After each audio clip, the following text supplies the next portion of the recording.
Hey everybody, this is the Seton Hill Sports Network podcast, and we're gonna just throw a couple of topics and just start talking about them. See how that goes, for real, for real.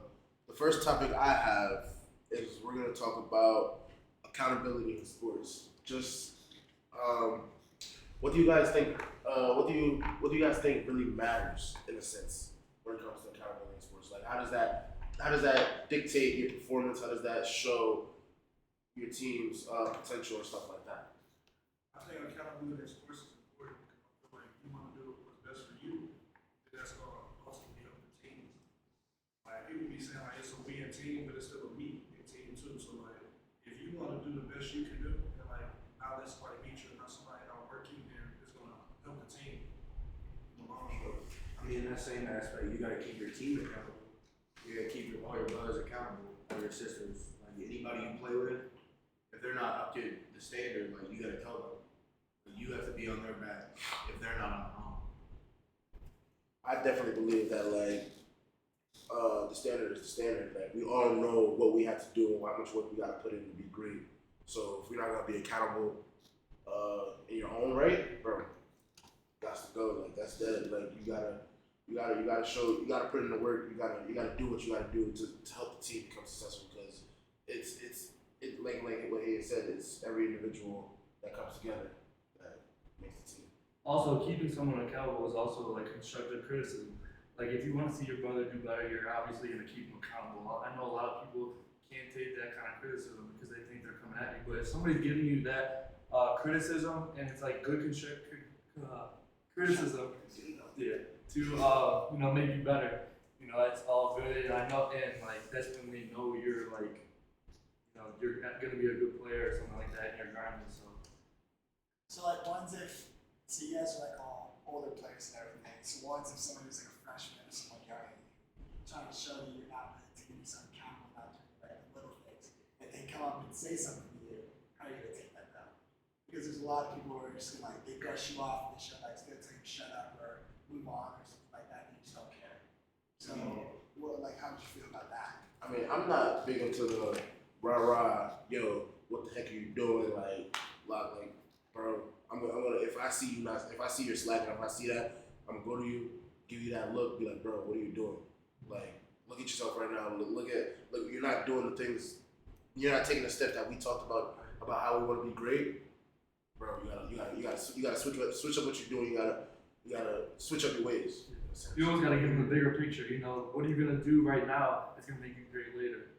Ashton was talking about like if the younger guy came up to us, since like we're all like older players. Like I know me, I would take it. Like I would keep it in my mind, but at the same time, if I know it's like they're just trying to like show me up, like in that sense. No. I'm saying, but like in that sense, if I know like they're just trying to show me up, I'm gonna like know that, and I'll be like, that's not at all what this is supposed to be done. Like if they're giving me good information, I'll take it. Like yeah, but at the same time, if it's not, and they're just trying to like be like, oh, blase, whatever. No. And I also feel like you know yourself, you know if you're slacking. So if somebody comes up to you and they say like you're slacking and you're not running your fullest in the morning conditions, say like we're talking about that. I feel like you can like determine yourself, like okay, I gotta step it up. I'm gonna be accountable for my performance and actions. I agree with what Ashton said because accountability, like how many times on the senior football team that the best players are always working hard and nobody's gonna say nothing to them. If it's really the standard, then it has to be from everybody from top to bottom, regardless of the top or the bottom. So Ashton is saying that we've seen a lot of situations where like somebody will say something to somebody and then somebody will be like, you can't tell me what to do because you ain't this, you ain't that. But it's like accountability. That's why I said for yourself because most people are not going to be able to listen to somebody they feel like they're better than because they feel like they can't tell them anything. That's why you have to, within yourself, have to be want to go do something or you're never going to change.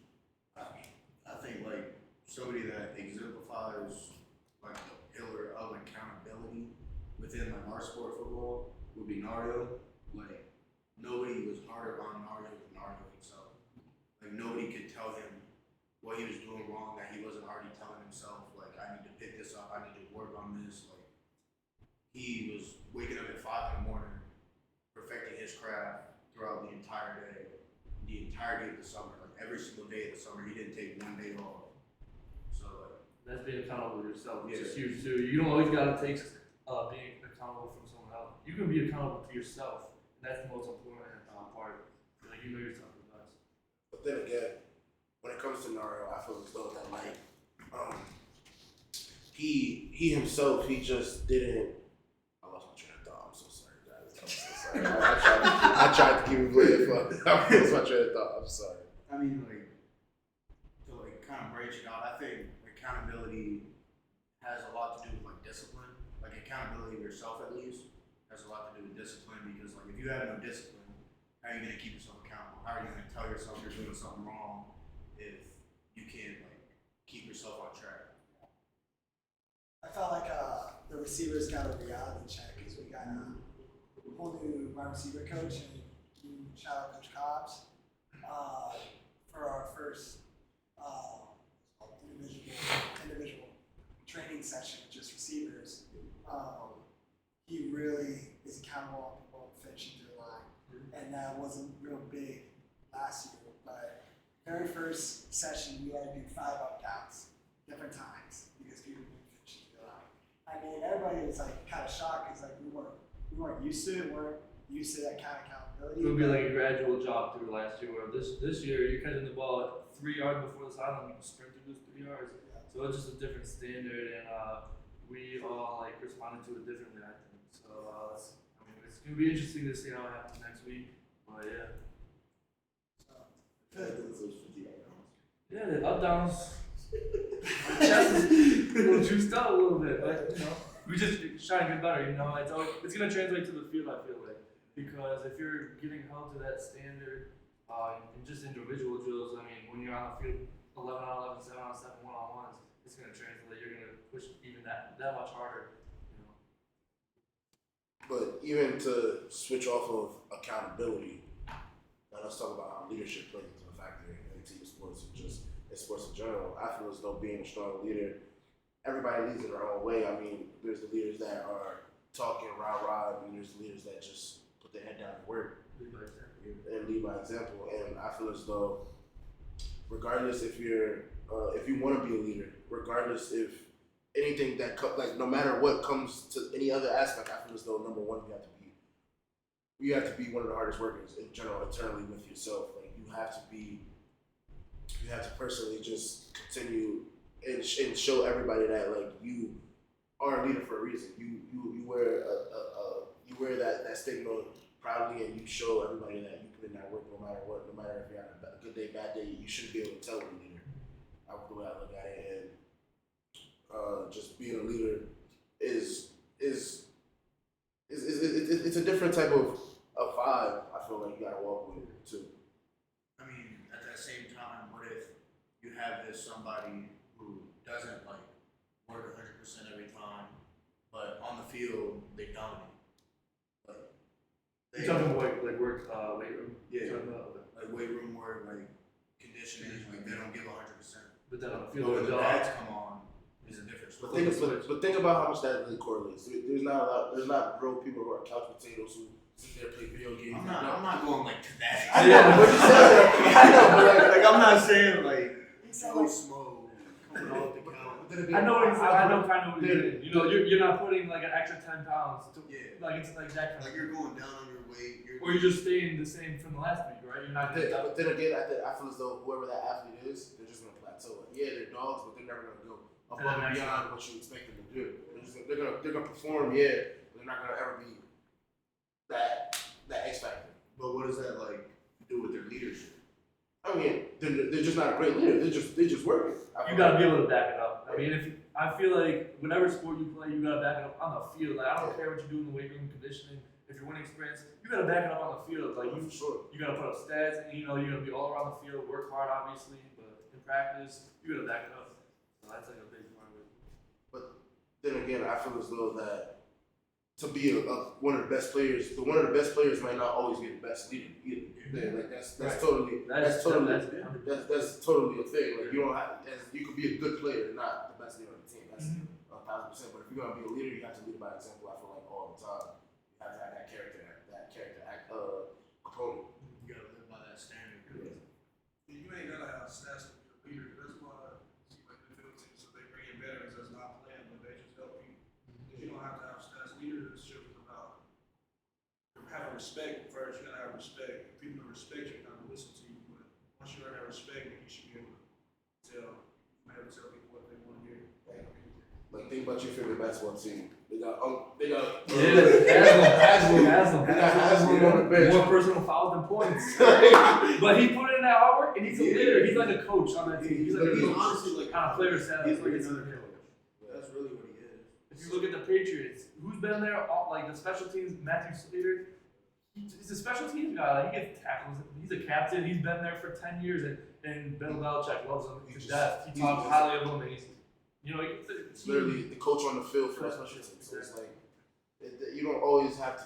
You know your role as a leader, and like I feel like that's very important too.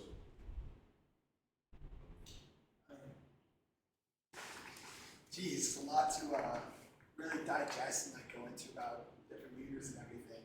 But, I know, like, from going from a leader standpoint, some people can't always they always have the strongest or not the biggest and everything. And I feel like with leadership, it takes a lot more, like you're saying, to do that, because sometimes even leaders, like people lead the team, don't always have all that respect either. People that are actually trying to lead, people don't want to be led in the right way. People rather follow the people that are leading them down the wrong path and through all like the cloud and everything, and they have the most followers on the team, and people just follow them because they're cool and everything. So that's where the difference in the real standard comes in between the leader that's leading the right way, or a leader who's just a leader because he's the most popular on the team. That leader might be taking down people the wrong path, and the coach is not changing, everyone's following them because they want to be cool and they want to fit in. It's not the leader that's actually trying to lead and trying to win. I mean, that's like the analysis, like, there's this 10% on the top, 10% on the bottom, and that 80% is just influenced by one or the other. Like, which one are you going to choose to be influenced by?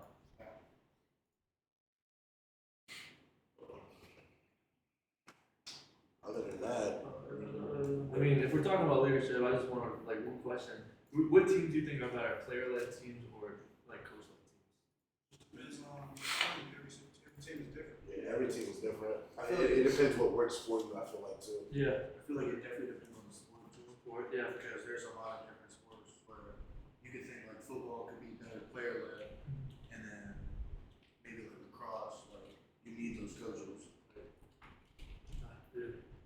I feel like it's a little bit of both in every sport. Because I mean, yeah, you can have a real led, like we'll say football standpoint. You can have a real coach leadership. You have no leaders in the field and everything.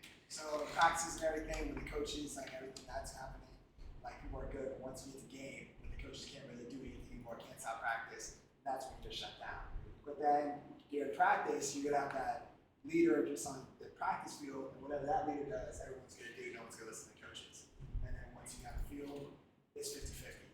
But then I feel like if you have both that, and everybody has the same goal, and the leaders on the team, and the players, and the coaches are leading the coaches and leading the team in general, if that is all on the same page, and that's what I feel like leads to a successful team. I feel like you gotta know when to lead at the right time. Yeah. You gotta know when the coaches are the leaders, and then the players obviously, as you kind of touch on practice and stuff. Before the games, obviously the coaches are gonna be in there hyping everybody up and leading everybody out, but like during the game, the players are the biggest like motivators. I feel like going to football, obviously we're going the offense is going to the defense. You guys pick it up, and maybe if you have the best drive, and you guys obviously come over to us, say pick it up. So we're the best motivators for ourselves. At the end of the day, regardless, the way I look at it is that coaches are the coaches, but at the end of the day, they're not going through the drills that we're all going through. Right. They're not going through the practices, the grind, as much as we are. step on the field. They're not stepping on the field. So at the end of the day, as much as they're coaching, we're going through this stuff. So it's like we're gonna look to our brother. We connect to ourselves, because we're already in the drills. Like they're obviously gonna push us, but they don't understand what we're going through. Like your brother next to you knows, like you're struggling, he's struggling himself. Maybe pick him up. So Exactly. Let's do the debate. Whatever. Free reign. Who's your GOAT? What? You want to start that? What? What do you think? It's not Brady. It's not Brady. It's not I'm gonna Brady. second that. It's not Brady. Ooh. It's not Brady. I feel as though that like y'all taking him off his throne a little too fast. Like I mean, See, I'm looking at the first 5 years. You know, Mahomes 5 years in the league, right? We're looking at those stats so far, and Brady so far he's eclipsed Brady in those 5 years. I think that's what we should be looking at. We're not obviously looking at. He's played obviously longevity. He's had longevity, but like Mahomes in Do that you 5 see years. Mahomes having that longevity though, with already having injuries? You don't need that long. With already having, you don't need the He longevity. played and won a Super Bowl on that. I mean, he has a whole offseason. Yeah, off a Let's perk. see. Off a what? He popped perks. You gonna tell me he did not pop Wins perks? a win. He played great. That is his second MVP in the Super Bowl. I agree. Was it deserved? Do you think that MVP was deserved? Who do you think? He only had 180. Jalen Hurts. I don't care if he lost. I'm talking He about had Super Bowl. I'm five talking about total Super Bowl. touchdowns. I'm talking about Yes. Super Bowl MVP. You think Jalen Hurts would Jalen Hurts. even? Even if he I don't agree had with that. 5 total I'm You touchdowns. not can't gonna give it. I mean, that's But no, I know what you're talking about. On a hurt ankle, who willed their team back into that? They were down. They were down. 10. Yeah, 10. They're down 10 in the fourth, right? Came back. But Jalen Hurts We're talking about the didn't same get quarterback. the ball back. He didn't, but at the end of the day, he was a good game manager. This is the same quarterback that came back The against refs the were 40. a good game manager. Remember, this is the same quarterback that came back against the 49ers, 10 points down in the fourth, and beat them for his first Super Bowl. I mean, It's all scripted. oh, it's all scripted. even though Brady had needed Edelman to make that incredible catch against the Falcons, he needed the refs to decide the game against the Raiders. The tough one. I'm a Raiders fan. You know, I got a little bad. 2002, the little AFC Championship snow. Charles Woodson sacked the quarterback, and they say he threw his ball. It don't matter. And that's Super Bowl. He only threw for 154 yards. So he wasn't Brady then. So like you gotta put context in each game. Like with those two things, he couldn't have done the Super Bowl. He should have lost the Super Bowl and not even made the Super Bowl. Okay, and how many rings? How many rings did he still have? Seven Super Bowl. Okay, yeah. Take We'll those give him away. the accolade. Tom Brady's great. He's He's a great. great. I just don't think he's the GOAT. But he's not been a GOAT to me because I don't really consider him a GOAT. But then I feel like you just have a bias against Tom Brady. No, Brady You have a bias against him. Okay, you don't like. You I'm don't. talking about Brady 7-3. He's 7-3 in the Super Bowl. Yeah, He lost I 3, don't 2 to the Giants, 1 to the Eagles. If we're talking about, Of course, two to the We're Giants. gonna bring up the Giants fans. So this this game is too. if you're talking about the postseason, Joe Montana has had an incredible postseason career. He's 4-0 in the Super Bowl. He's never thrown a pick in the playoffs, and he has 11 touchdowns and zero interceptions. He hasn't turned the ball over. And he's a dog. I mean, obviously it's a different era, but we gotta bring Joe Montana in that conversation as well. I'm not wrong. I totally agree, but it's just like. But it's not all about the rings. Yeah, I don't care about that. Me personally, I think about the longevity and the consistency throughout his career. The way I look at it, I feel as though is Patrick Mahomes on the path to become the greatest quarterback in the NFL history? Absolutely. But is he there yet? I feel as though we gotta wait a little longer to see before we take that before we crown him that. Do you think Mahomes could switch to another team and go win the Super Bowl then? 100%. Not without No, that's crazy. Not without. Kelsey's his name. Take away Kelsey, take away Andy Reid. Do you think Patrick Mahomes? It's the enemy. But I mean, It's the but enemy. you know what I'm saying? Think about People it. said The enemy. take Tommy Hill this shit, and he still went crazy. So I mean, Right. They brought in Valdez Scantling. They brought in Juju. Juju had 900. He had 70 catches for 903 touchdowns. I mean, he did what they wanted him to do, almost 1,000 yards. Bringing Kadarius Toney that fit perfect with that scheme. You know, they used him as another Tyreek Hill. Obviously, he didn't have the stats as Tyreek Hill because he came there late. Yeah, I totally. Super Bowl, he scored a big touchdown and a big punt return. Like obviously, those are 2 impact plays, but you know they got a guy that's kind of like. I'm a Giants fan. I'm a little salty that we couldn't. Right. Man, I'm a I'm little mad too. I'm a little salty. Which I'm surprised that Dable couldn't use him because he was in. But then again, I think he was lost on the Giants organization. I think he went to go to contender forever. I think he was on some KD type time. How do we feel about? Chase the ring. How do we feel about the NBA trade deadline? I hate it. You're a Miami fan though. Listen, hey, KD and Kyrie said it best. They wanted to switch up the whole look of the NBA. They both went out west. You know, they wanted to change the whole shift the image. Right now, I think it's really like it's gonna be good. I think it's gonna be a lot better than. I think this is gonna be one of the best playoffs we've had in a while. And all I'm saying is There's a lot the more Lakers are gonna win the championship. We're gonna come back. Hey, how about I just bring up my Knicks, man? They trade for Josh Hart. He's immediate 60% from the field. He's averaging 20 over the 3 games he's been there. Josh Hart's been a perfect fit in this scheme. I mean, I'm the just Knicks, saying, man. I'm excited for That's record. Miami Heat to beat the Knicks in round 5. Game 5. Game 5. Miami Knicks. Miami is taking it. Kyle Lowry is getting cut. We're getting him out of there. No more PT. Jalen Brunson will drop 40 on his wall. I doubt it. I want to say that. Not for sure, but I'm just saying. Look at D'Lo. Look at LeBron.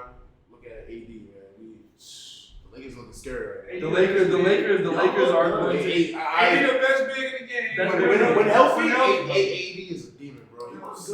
I think GD Buss and Rob Pelinka, they did a great job at the deadline. They went and got Malik Beasley, Jared Vanderbilt, and then they went and got Hachimura just before that. D'Lo, Obama. I mean, they got rid of the now that you'll have like feasible centers. And like the thing is though, like I'm so happy that the Lakers finally got away from that old personnel. Like we had a lot of like veterans on our team. The oldest team in the NBA last year. Exactly. Now we're young. Yep. Pat Bev is out. I mean, he was a great leader. We were talking about leadership earlier. If you want to talk about leadership, that's the guy. He is. But he's not brought to the team to score. He's brought for intense defense and leadership. Energy. Yeah, for sure. Yeah. Off the bench, yes. I totally agree. But it's gonna be fun. It's gonna be fun to see. It's going to be I really just- fun. Who y'all think the best point guard in the league is? Right now, you know Kyrie's from Jersey, so Kyrie is my favorite point guard. But then again, you got the Steph Currys in the world that's just Steph Curry, so it's just like you can't really. I think Dame in that category. And the crazy thing is, he dropped like what 10 games straight with like over 28 plus, and it's sneaky quiet. Nobody's talking about it. I feel like. They don't never talk about it. Man, I feel as though he's He's never not on a gonna win. good team. He's never gonna win in. Exactly. It's not American. He's like Bradley Beal. They're both dogs, but they're on horrible teams in the East and the West. I mean, obviously, He's they want to different stay than Bradley low. Beal though, because he didn't won a couple of Playoff games. Yeah, he has. He not played. He's been clutch in the playoffs. You're talking. He has 2 game winners in elimination games. You know, he beat the Thunder and then he beat the Rockets like a couple years back, like 5 or 6 years back. Yeah. So, how about who's the NBA GOAT?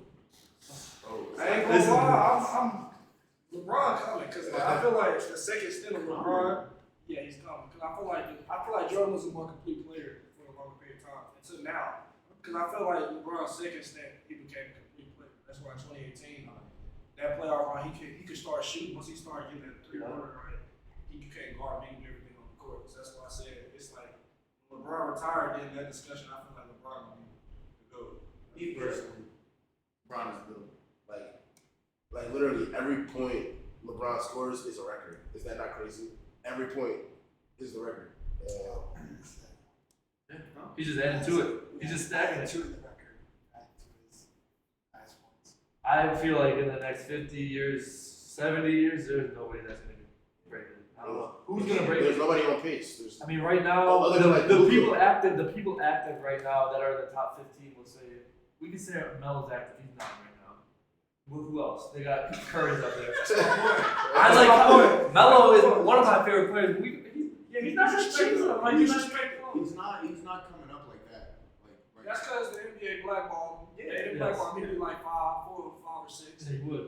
But, you know, That's my guy. Syracuse legend, national champion. He came to the Knicks, 2 years later. He's a dog. One of my favorites. So Is there anything else that we have to listen to? You want me to talk about Melo? Because I'll talk about Melo. We can talk about it. Melo, underrated. He's disrespected. Nobody give him credit for coming into the league. Him and Bron both came into the league and took the league by storm. He took his team to the playoffs in his first year, averaged 20 points a game.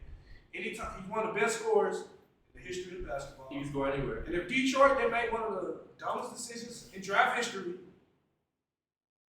I don't think we have LeBron for real because LeBron not beating the Pistons if Melo's there. So that's a fair point. It's definitely a fair point. That's definitely a hot take. That's That's definitely a hot take. Was it Melo son, Bron's son that just played? Yep. We're We're not worried about that. 3 for 12 from the field. We're not We worried ain't about worried that. about that. Little Anthony. How you gonna get better, though? They gonna get better. How old is he? What Ronnie though? He's He's like- 25. Yeah, he's young. He's a sophomore young. this year. He's gonna go into the junior next year. He transferred to Long Island Lutheran. Yeah. The third best team in the country. It don't matter. Texas is the Mecca in basketball. Oh yeah, we'll talk about the Mecca of basketball. Texas is the We'll- new Mecca. Yeah, we'll talk about that. He's talking about the new Mecca. What is the new Mecca? I It's the think new Mecca. think everybody- It's okay. everybody that hears the Mecca of basketball in New York City, we're talking about It's Florida. Madison Square Garden. We're talking about Dykeman Park. You know, all those parks. You know. There's no Hooper. IMG Academy. Dallas just put in 5 Burger Boys, and when y'all see this lottery this year, it's gonna get sick for y'all boys. You look at college basketball, you go to any position. Point guards, Texas. Mike Miles, Kendrick Davis, Antoine Davis. Texas. Over Okay, Detroit. we want to go to shoot guard, Marcus Sasson. Sasson, Houston. Bro, Alright, since why are you trying to about- argue wait, this? since New you talking about Jersey and New York have states, the best Hoopers. Drew Timmy, Texas. It's okay, y'all did. You know what I'm saying? Y'all did. who do you guys say develops the best athletes? Just in general. Athletes in general? Texas. Florida. Texas. Florida. I can't. I don't know. I think If you want somebody fast, you want somebody strong, you go to Florida. Texas, but y'all You go to boys anybody with undersized, good hips. I'll say Texas. I'll say Yeah, We're Texas. talking. Florida has the best They're athletes in good the country. Florida has the best athletes in the country. Yeah. What are you talking about developing? Texas, they have monsters in the trenches. Like, if you see all the 5 and 4 star linemen, defensive linemen, you got athletes. We have That was- athletes. But y'all ain't got a lot We of have them. DBs. Yeah, Y'all have a lot of DBs, these I CBs, don't running care backs, about linemen. quarterbacks, Nico. They don't have. Hey, win a football game without the. Yes, you No, can. you can't, bro. They don't have quarterbacks. Y'all just seen 2 Texas high school football games. But we want to get. We don't got no- Y'all have quarterbacks like that. Lamar Jackson, Boynton Beach, right? Well, Lamar Jackson wasn't like that when they didn't think he was gonna be like that when he came out of high school. Yes, they did. He was on a whole vine. Remember the Yes. vine where he stepped You back and remember walked, He pointed at and then he pointed and walked into the end zone? Yes. Yeah, you definitely. Yes. You seen that vibe, but nobody was talking about. They weren't talking about Lamar. They're like, oh, this is His Lamar name Jackson. was in it. They said Lamar Jackson. Committed to Louisville. He wanted to break records at Louisville. Country and team Yeah, records. but we talking about out of high school. They was talking about DeAndre Francois had way more hype than out of high school. He went through a terrible situation. Man. I'm just He saying. went through a. You Lamar know Jackson- that we said this the All other I'm day. saying is Lamar Jackson. Y'all didn't think Lamar Jackson was gonna be Lamar Jackson until Yes, he I became did. Lamar Jackson. No, I watched him in high school. I knew he was watched gonna be a deep. High school, college was insane. Like watching him in college, I didn't see anything like that. Him against Syracuse, 400 all-purpose yards and 4 touchdowns. Best performance I've seen in college. You heard the one? Who do you think is the best player coming into this draft this year? Victor Wembanyama, actually. Wait, are we talking NBA or NFL? Football. Oh, man, I was watching. Mike Morris, Are we talking? defensive end. Who's the Michigan? He's talking about his friend. Big blue. He's talking about his friend. Okay. I like Jalen Carter in Edge Georgia. threat. I think he's on this Who's the number one. receiver from USC? Is he in the draft? Jordan Addison? Yeah, he's the best. Are we talking about route runners? Oh. Jordan Addison. If we talking about best route runners, I got Tank Dell, Mr. Mark Bells. I got Jordan Addison. He's up there. I also have the little shifty dude, Parker Washington. He's underrated. He's underrated. Oh yeah, Liberty, yeah, for sure. Yeah. I feel like Jackson Smith and Jake are the best receiver in the draft. I got a I hot take can't for judge you. it off of one. I got a hot take for you. I can't. JD Reed, Michigan State. Yeah. Naperville High School. Yes. I think Colorado is gonna be a top 5. Oh, coming up. Top 5 Top 5 team in the world. in No. the country. No. Okay, we can talk about this. Okay. Top 5. Top 5. Actually, we can definitely talk about that. Top 5. I think Colorado. We can This definitely year. talk about this. This year they I come. think they'll be ranked. I think they're ranked top 5. I think they'll top be 5 ranked. is 89 games. So have you seen their schedule? They gotta play UCLA. TCU's first I ain't game. worried about TCU. The whole Pac-12 has shifted. Oregon State, they are on the come up. They're going to be a top 20 team coming in. That Oregon. Oregon from last SHSU. What? Yeah, they gotta who's play in the draft? Utah. They gotta play Utah. And they gotta beat USC. You think they're going to go? Those are the hard games. And that they they're gotta not play- expected to win. The games that they're expected to win, I don't know if they're going to win. Arizona State, we're talking about a terrible team, just like Colorado last year. They had to play Colorado State. Those are the games they're supposed to win. Now, do you know if they're going to win? I don't know, because we don't know their We're gonna see. new coach. I I don't think they're going to be. I think they'll be ranked. I think plus minus 4 wins they get to. Ooh. That's a hot. Hey, It's high. four- No, four they teams. ain't winning 4 wins. They gonna get at least 7 or 8 wins. 7 I- is crazy. I feel 7 like is crazy. no, they gonna get I wonder 7. if they're gonna start playing. I They wonder. bring in too much talent. No, I wonder if Shador's gonna watch them actually start. I mean, I think he starts first game. Nah, Shador definitely. He starts. He starts, yeah. Yes. How do you think he's gonna do though? Nah, he's solid. He good. I think he's gonna be good. Me personally, being from Dallas, I've never seen him in a situation where he's came in where it's gonna be a better quarterback on the side of him or something like that. So, but I feel like he's gonna be good though. He's gonna be solid. I think Let him outplay Caleb Williams, bro. Talking about I think he's got to clean up a lot of stuff. He played, obviously, in the FCS, so the competition is great. He put up some good stats, but I want to see what he does in the Pac-12 with the Power 5 conferences going against top teams in the country. Well, I ain't This talking about 2023 season is gonna be insane. Pac-12 defense. It's not weak at all. It's not I weak at said all. the defense is good. Oh, the defense. I was going to say, they have, what, 4 teams in the top 25 preseason? It don't matter. More than the Big Ten. Alabama will win the Natty. You said that last. You said that last I year. sure know did. you Georgia, that 2P is overrated. And I'm Yes. gonna tell you why. Yes. I'm gonna tell you why. Thank you. When they play Alabama, when Alabama was healthy, they got blasted. Yeah. Yep. Should have lost last year when Jameson Williams got I heard Yeah. he had 11 receptions, 249 yards, 2 touchdowns in 5 quarters against Georgia. When Marvin Harrison Jr. played them, He got hurt in the blasted. third quarter. They was gonna lose. Yeah. And Kelly Ringo is overrated. Overrated. Yeah, I feel you. I like it. I love it. But He's going to drop, I think. Kelly Ringo, he's going to drop it. People are going to see in the combine. Nah, They're gonna see tight he's hips. fast. He's fast though. He gonna- It doesn't, his flatline speed, yeah, 40, but when he does the drills, he's going to be slow. He gonna Because his hips. Because his hips. That's slow. Yeah. I think so. Yeah. Nah, I think he'll be repairing y'all. I think they probably gonna move him to safety. That's I think he'd be a good safety. He has a size for it. He's big. He's built. He's built like a safety. He could play in the box. Yeah. You think he'll be more injury prone? Nah, I think he'll be straight. He had that shoulder. He had a shoulder or ankle during the season. But that's it. That's all the time we really have for this week. I don't know where you're going. Thank you guys for coming and hold on, baby. Hold on, take a pause. He's gonna have to cut these back.